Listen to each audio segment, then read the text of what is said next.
Your privacy has a ceiling, and if you bought crypto through a KYC exchange, that ceiling was set before you ever thought about privacy. You can isolate devices, layer your wallets, run a hardened OS on a dedicated phone. None of that changes the ceiling though. That ceiling has a name. It's called an identity anchor. And today, I'll show you how we can cut it. On part 1, I showed you the 4-layer framework. On part 2, we isolated the spending device. Links below if you need them. This video goes one level deeper, into the variable that defines how private any of that actually makes you, your identity anchor. An identity anchor is the point in your system where your legal name gets permanently chained to your crypto activity. The most common anchor, a KYC exchange. When you submitted your ID, took the selfie, verified your address, you created a permanent link between your identity and every coin that ever left that account. Other anchors exist: bank wire transfers, verified card issuers, actually any fiat on-ramp that required identification. Here's what matters about anchors. They don't expire, they sit upstream, and they define what's possible downstream. Privacy isn't about pretending anchors don't exist. It's about 3 things: knowing where they sit, limiting what they connect to, and reducing graph simplicity.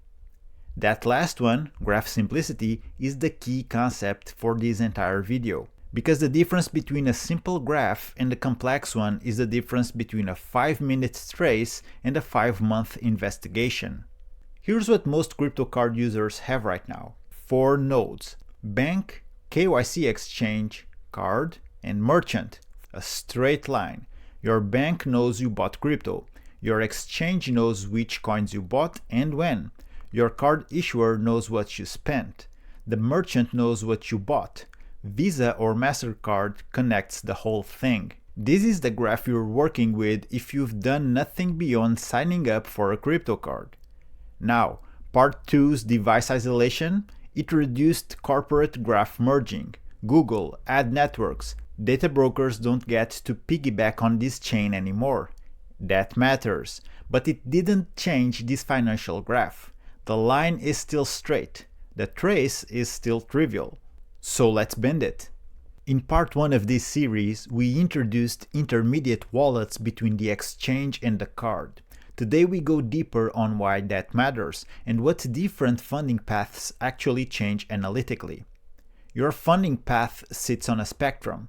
At one end, direct transfer. Exchange to card is a good example of that. Every hop visible, every connection linked. It's trivial to trace. Add intermediate wallets on a transparent chain like Bitcoin or Ethereum, and you add hops. More work for anyone mapping the flow, but the blockchain is public. Firms like Chainalysis trace multi-hop flows on transparent chains routinely. You've added friction, not opacity.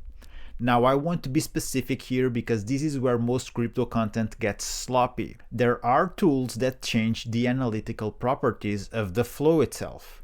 CoinJoin on Bitcoin batches multiple users' transactions together.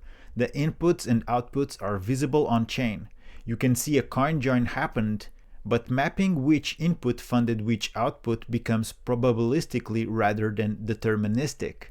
Chain analysis firms can flag coin join transactions, but they cannot always trace through them with certainty. Privacy-focused chains, Monero being the most well-known, use cryptographic methods to obscure sender, receiver, and amount at the protocol level. If funds move through a privacy chain, the path through it is not visible on a public block explorer. The entry and exit points on transparent chains still are. None of these make you invisible. Let me be specific about what they do and don't achieve. They increase the cost and difficulty of casual correlation, the kind done by commercial analytics firms, data brokers, and blockchain explorers linking your wallets. They do not reliably defeat state-level investigation. Subpoenas to exchanges, timing analysis, amount correlation, and metadata can bridge gaps that on-chain privacy creates. And critically, if your crypto originated from a KYC exchange, That anchor exists regardless. The exchange has a record of your withdrawal. The question isn't whether the dots can be connected, it's how much work it takes. More friction is better than less, but friction is not a wall. That's the funding side. Now let's flip to the other end of the chain, the card itself. Your card issuer is the second major anchor point, and this is the one we teased on part 2, but we didn't really fully open it.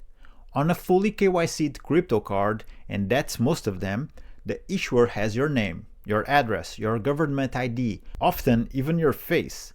They report to card networks. They file suspicious activity reports when triggered. They comply with AML, anti-money laundering requirements. They are a structural observer. But not all card products require the same depth of identity verification. Some products, depending on jurisdiction, operate with tiered verification, lower identity requirements at lower spending limits, less data collected at the issuer level. This changes the graph structure. When the issuer anchor is weaker, the spending end of your flow is less tightly bound to your legal identity. The card network still sees the transaction, the merchant still sees the purchase, but the issuer has less to share in a data breach, less to hand over in a broad request, and less to correlate with other data sources.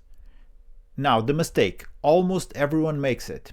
If you buy crypto on a KYC exchange and fund a low KYC card directly, you haven't eliminated your identity anchor, you just moved it. The issuer may not know your name, but the exchange does, and the on-chain funding flow connects them. The anchor didn't disappear, it shifted upstream.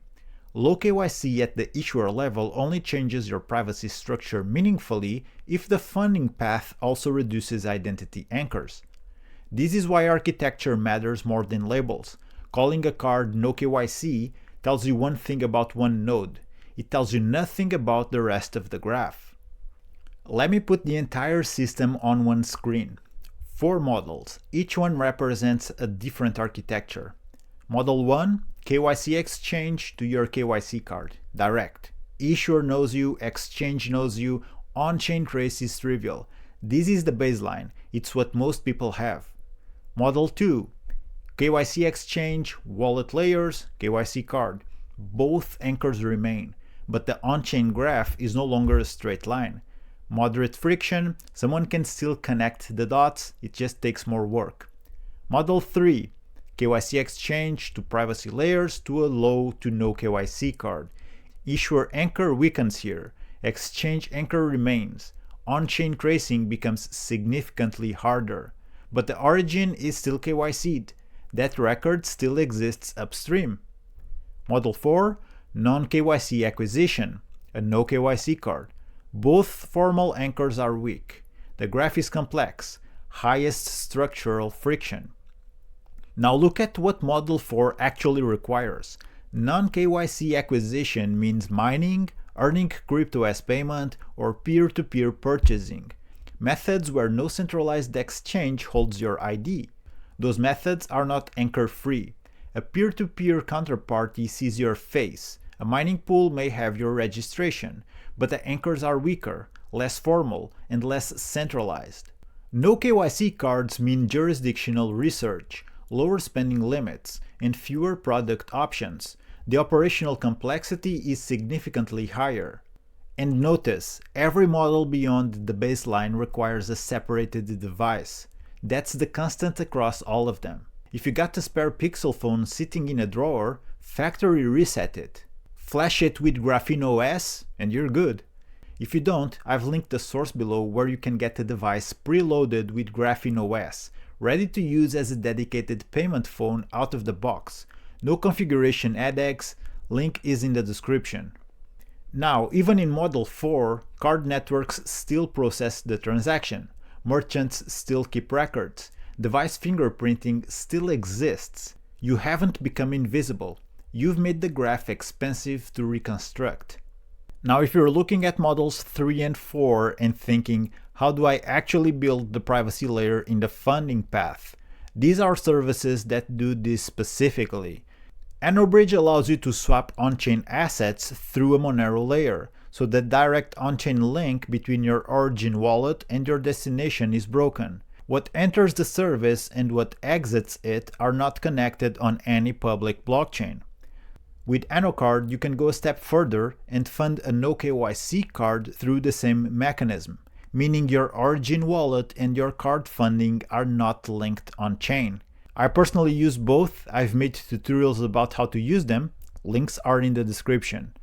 Two important things to hold in mind here. The swap service itself is a trust point. It processes both sides of the transaction, and the entry and exit points on transparent chains are still visible. This is structural friction, not invisibility. Same principle we've been applying all series long. Here's the honest framing, because I'd rather you build your model on reality than on wishful thinking. If your crypto originates from a KYC exchange, and for most people watching this, it does, that anchor is permanent. No amount of wallet layering, device isolation, or issuer selection erases that origin point. So let me tell you what you can control. How much connects to that anchor, how many observers get access to your spending patterns, and how simple the graph is for anyone who comes looking. Device isolation reduces corporate profiling. Funding structure reduces graph simplicity. Issuer identity level changes anchor strength. But nothing involving regulated card rails is invisible. These are Visa and MasterCard transactions processed through the banking system. They are recorded, reported, and retained. The goal was never anonymity. The goal is reduced exposure, reduced blast radius, reduced unnecessary observers. Structural awareness, not fantasy. Here's your action step for this video. Audit your own identity anchors. Ask yourself 4 questions. 1. Where did I acquire this crypto? Was it KYC? That's your origin anchor. 2. How does it reach my card? Direct or through intermediate steps? That's your funding architecture. 3. What does my card issuer know about me? Full KYC? Tiered? That's your issuer anchor. 4. How simple is my graph? Could someone connect my exchange account to my card spending in just one step? If the answer to all 4 is yes, you know exactly where to focus next. Part 1 built a framework, Part 2 applied it. This was the final seal, the layer most people never touch. If you haven't gone through the full series yet, Part 1 and 2 are on screen right now. That's your next move. And if you want the complete system in one place, tools, layers, setup order, I'm currently putting together a crypto privacy blueprint, everything you need to stop leaking identity at the spending layer. Once that's done, you'll find the link in the description below. That being said, guys, thank you for watching. Keep exploring crypto. Take care, and I'll see you in the next one.